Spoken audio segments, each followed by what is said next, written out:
ሰላም ሰላም፣ እንዴት ናችሁ? ውድና የተከበራችሁ በመላው ዓለም የምትገኙ ኢትዮጵያ እንዲሁም ኤርትራውያን ቻናል ቤተሰቦች እንዴት አላችሁልኝ? እግዚአብሔር ይመስገን በጣም ሰላም ነኝ። እናንተም በያላችሁበት ሰላም፣ ፍቅር፣ ጤና እንድትሆኑልኝ ተስፋ እያደረኩኝ ቪዲዮውን ስትጀምሩት እንደተለመደው ላይክ እና ሼር፣ ሰብስክራይብ በማድረግ ሰብስክራይብ ስታደርጉ የደወል ምልክቱን በመጫን ቤተሰብ ትሆኑ ዘንድ በአክብሮት እየጋበዝኩ የተለመደ ሀሳብ አስተያየታችሁን በኮሜንት እንድታስቀምጡልኝ እያልኩ ጽናት ክፍል 24 ነው ለእናንተ ይዤላችሁ መጥቻለሁ። ትናንት እያየሁት በጣም ልብ አንጠልጣይ ነገሮች አሉት። በተለይ የአቶ በላይና የመርማሪው ትንቅንቅ መጨረሻው ምን ሊሆን እንደሚችል በጣም እየናፈቀኝ ነው። እንዲሁም ደግሞ የአቶ በላይ ልጅ በሰበብ አስባብ ወደ ጽናት እየቀረበች ትገኛለች። እኔ በጣም ነው ያዘንኩትኝ። ደግነት ዋጋ እንደሚያስከፍል አውቃለሁ። መጨረሻ ላይ ግን መልካሙን ነገር ይከፍላል። ጽናትና ቤተሰቦቿን እግዚአብሔር እንደሚጠብቃቸው አምናለሁ። በሌላ በኩል ደግሞ ጽናት በድጋሚ ሌላ ስህተት እየሰራች ነው። አብሮ አደጌ ብላ ከዚህ በፊት ታውቃላችሁ፣ በጣም ብዙ ጊዜ ነበረ የሚጣሉት ከኪራ ጋር። ምክንያቱም ከሱ ጋር በጣም ትቀራረባለች አብሮ አደጌ ነው ብላ ስለምታስብ፣ ያኛው ደግሞ ለእሷ ሌላ ስሜት ያለው ይመስለኛል። እናም አሁን ላይ ደግሞ ድጋሚ ከውጭ ሀገር መጣሁ በሚል ጽናት እንግዲህ ትናንት ሙሉ ቀን ከቤት ሳትውል ማታ ስመጣ ተናዶባታል። ግን ደግሞ ይቅርታ አድርጎላታል። በተደጋጋሚ ሲደጋገም ሰላማቸው የሚነሳ ይመስለኛል። ይሄ ነገር ጥሩ አይደለም። በተለይ ለወንድ ልጅ ታውቃላችሁ፣ ባለትዳር ከሆናችሁ ሌላ ወንድ ጋር አብሮ አደጌ፣ ቅርብ ወዳጅ ምናምን እያሉ ለብቻ መሄድና መገናኘቱ ለባላችሁ ወይም ደግሞ አብሯችሁ ላለ ሰው ሰላም አይሰጥምና እንዳይጣሉ እሰጋለሁኝ። በሌላ በኩል ደግሞ ሀና መርማሪው ሀናን እንደ ሰላይ ወይም ደግሞ እንደ ሌሎችም ማጥመጃ ነው የፈለጋት።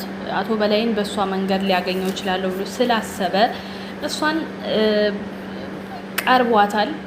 እሷ ደግሞ በፍቅር ነው እያየችው ያለችው። ግን እኔ ሳስበው መጨረሻ ላይ ሲቀርባት ያፍቅራታል ብዬ ነው የማስበው፣ ይጎዳታል ብዬ አላስብም።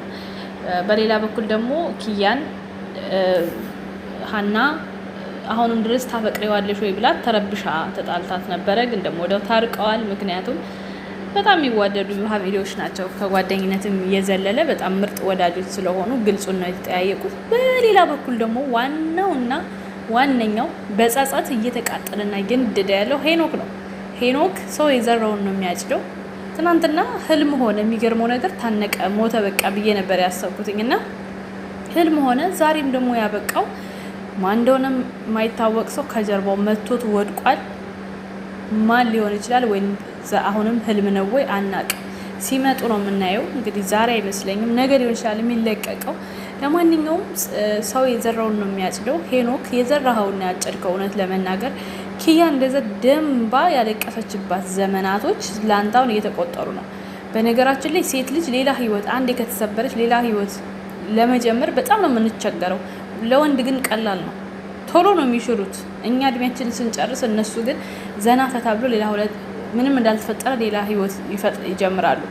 አሁን ሄኖክ በልቡ ውስጥ ቤቴን አስገብቷል። አፍቅሯታልም ከልቡ፣ እሷ ከዳችሁ እንጂ ማለት ነው። እና ኪያ ግን እስካሁን ድረስ ምንም አይነት ፍቅር ያን የመሰለ ጠበቃ እንኳን አግኝታ ፍቅር ለመጀመር ትፈራለች። ነገም እንደዚህ ይጎዳለሁ ብላ ታስባለች። ስለዚህ እኛ ሴቶች አትበድሉን፣ በቃ ወንዶች አትበድሉን። ከኛ ጋር መኖር የማትችሉ ከሆነ ወደ ህይወታችን አትግቡ። የመን ህይወታችን አታበላሹ። ለእናንተም አይቀናችሁም። ለጊዜው የተመቻቸላችሁ የተስተካከለላችሁ ቢመስላችሁም ውጤቱ ግን የከፋ ነው የሚሆነው ማለት ነው። ላይክ፣ ሼር፣ ሰብስክራይብ አድርጉ ቤተሰብ። እስኪ ኮሜንት ማየት አድርገን ሀሳባችንን በዛው እንሰጣለን። የአቶ በላይ ልጅ እንደኔ የሚያስጠላው የበላይ ልጅ አልተመቸሽኝም። ጽናት ብቻ እንዳትጎዳት። የጽናትና የኪራ ደጋፊ እኛ እሺ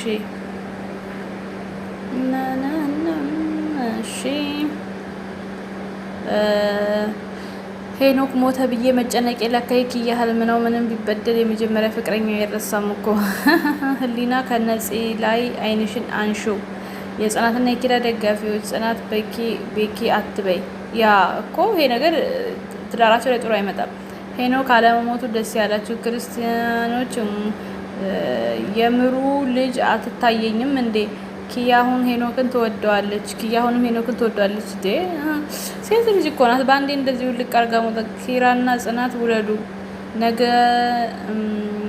የኪያ ነገር አላማረኝም። ሄኖክ ፍቅር ይወጣለት አይመስለኝም። የሄኖክ ፍቅር ይወጣ እሺ ለጽናት ቤኪ ምን ኪራ ብቻ እኔም ተቃጠልኩኝ። እኔ የናፍቀኝ ቅዱስን ፍቅረኛ እስከሚይዝ ነው። በጣም ከፍቅረኛ አልፎ ሚስት ነው መያዝ ማግባት ያለበት እንዴ። በቃ ረጀ እኮ እሱ አሁን እኮ ሚስት ላይ ደርሷል። የምን ፍቅረኛ ነው? ክብሮም ይምጣ። አይ ክብሮም የክብሮም ነገር እኮ ይገርመኛል። ጽናት ደግሞ ጀመረሽ። ጽናት አርፈሽ ተቀመጪ። ቤኪ የሚባል ልጅ አልተመቸኝም። ተመስገን ህልም ነው የልጁም ጽናት ቤኪ አትበይብን። የሞቀው ፍቅራችሁን አታበላሹ። የቤትና የሄኖክ ጥፋት አትሁኚ። አያገባኝም። የሄኖክና የቤትና የሄኖክ እጣ ፈንታ አትሁኚ። አያገባኝም።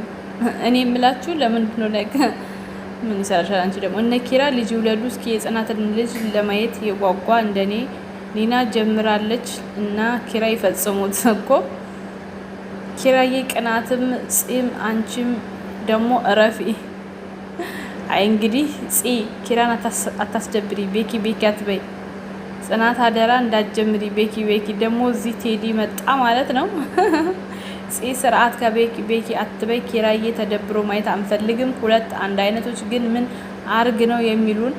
አረ ወገን አዲሱ የገቡት ሁለቱ ልጆች አይ ኪራ ሲቀና ይሄ ቤኪ የሚባል ዲያስፖራ ወይ በአካል ይምጣ ወይ በዚያው ይቅር። ኪራን አታናድብን። ያ በአካል መምጣት አለበት። በአሁኑ ይመጣል ብዬ ነው የማስበው። ሰው እንዴት ፍቅርም ጸብም ያምርበታል። ኪራና ጽናት እናንተ ብቻ ፊልሙን ስሩት። ኪያ አሁንም ሄኖክን ታፈቅረዋለች፣ አልወጣላትም። አርፈሽ ተቀመጪ፣ አትጃጃይ። ህሊና ጽናት ጎዳታለው ብት እኛ ከስደት መተን ደራሲውን እናስቀይመዋለን። ዋ ኪራን ወደድኩት አጀናጅኑኝ። አረ መርማሪ ሀንዬ የሚወዳች አቶ በላይ ተነኪራ ህይወት ውጣ ሰኔ ስወድሽ ስነ ስርዓት ኪራዬን አታስደብዱ። የምሩ ልጅ ናቲ እኮ ኒና ያቀፈቻት የምሩ ልጅ ናት እኮ ኒና ያቀፈቻት። አይ ቴዲ በዚህም መጣ። እሺ ወይኔ የጽናት ቤኪ ደግሞ መጣ። በቃ የጽናት ባህሪ ሊቀያየር ነው ተጀመረ። አይ ጽናት ደግሞ ጀመረች። ቤኪ ልትይ አቶ በላይ ኪራን ምንም ማድረግ የለበትም። የኪያ ህልም ነው እንዴ መጨነቄ? ቤኪ መኑኝ እንግዳ ላይ የሚሰራው ቴዲ ነው። ቤኪ እመኑኝ እንግዳ ላይ የሚሰራው ቴዲ ነው። ጽናት የምታወራው የቴዲ ድምጽ መሰለኝ። የበላይ ልጅ ምን ይሻለናል ከጽናት ራስ ውረጂ። ይቺ ንፍንፍ ኮሜንት ቆይ ግን እኔ ያልገባኝ ክብሮም የት ገባ? ኪራዬ ይህን ሁሉ ስቃይ የት ነው ያለው? እኮ ስርዓት ያዢ እንካፍ። ቤኪ አትቤት ኪራዬን እንዳይከፋው። ጽናት ስነ ስርዓት ይኑርሽ። ኮሜንት እንዳለ ጽናት ስነ ስርዓት ይኑርሽ ስትመቹ። የበላይ ልጅ የሰይጣን ልጅ መልካምነት ለልጅ ይተርፋል። ህሊና ጀግና ናት። መርማሪ ጆን አድናቂዎች ሄኖክ ደህና መሆኑ ደስ ያለው። እሺ አይ ኮሜንት ረፉ ኪራን አታናጅው። እንደዚህ እያለ በጣም ብዙ ኮሜንቶች ናቸው የተጻፉት። እውነት ለመናገር ግን በቃ ደስ ይላል። ጽናት አሁን አሪፍ እየሄደ ነው። ሂዱበት። ላይክ፣ ሼር፣ ሰብስክራይብ እያደረጋችሁ ቤተሰቦች እኛ ምን ፈተፈታለን። በቀጣይ ክፍል እስክንገናኝ ወዳችኋለሁ። መልካም ጊዜ። ቻው።